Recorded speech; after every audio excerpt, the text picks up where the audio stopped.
morning. Good morning. Today we'll be reading. Today is Monday, August 10th, and we'll be reading 2 Corinthians 10. All right. Let's see. Daddy's there with Catherine and Gabriel and Nathaniel. Y'all ready? Yes? Are you ready, Nathaniel? Yes. All right. How about you, Joshua? Are you ready? Yes? And Matthew has a thumbs up. All right. So here we are. Whoa. Let's just go back to there. Paul's defense of his ministry. Now, please listen, for I need to address an issue. I'm making this personal appeal to you by the gentleness and self-forgetfulness of Christ. I am the one who is humble and timid when face to face with you, but bold and outspoken when a safe distance away. Now I plead with you, and when I come, don't force me to take a hard line with you, which I'm willing to do, by daring to confront those who mistakenly believe that we are living by the standards of the world, not by the Spirit's wisdom and power.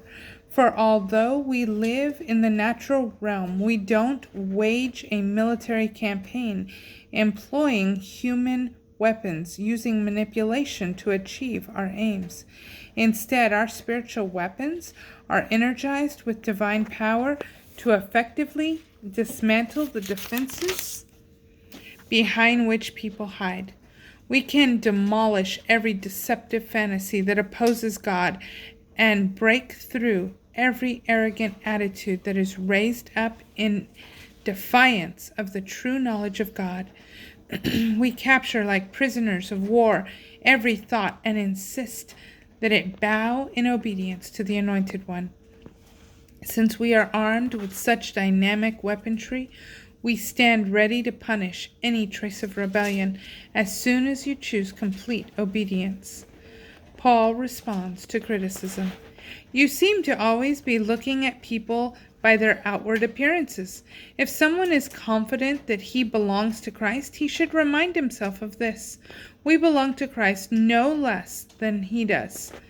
I am not ashamed, even if I come across as one who has overstated the authority given to us by the Lord. For it is the authority to help build you up, not tear you down. I don't want to seem as though I'm trying to bully you with my letters, for I can imagine some of you saying, his letters are authoritative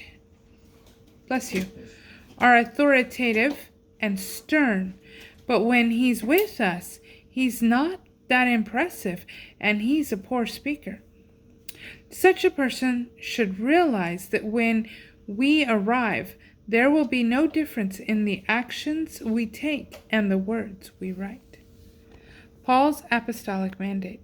Of course, we wouldn't dare to put ourselves in the same class or compare ourselves to those who rate themselves so highly.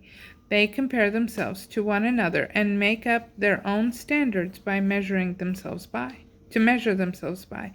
And then they judge themselves by their own standards. What self-delusion!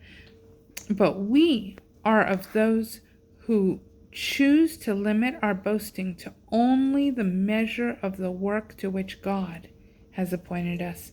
A measure that, by the way, has reached as far as you. And since you are within our assigned limits, we didn't overstep our boundaries of authority by being the first to announce to you the wonderful news of the Anointed One. We're not trying to take credit for the ministry done by others, going beyond the limits God set for us. Instead, our hope soars as your faith continues to grow, causing a great expansion of our ministry among you. Then we can go and preach the good news in the regions beyond you without trespassing on the ministry sphere of other laborers and what they have already done. For the one who boasts must boast in the Lord. So let's be clear. To have the Lord's approval and commendation is of greater value than bragging about oneself. And that is 2 Corinthians chapter 10.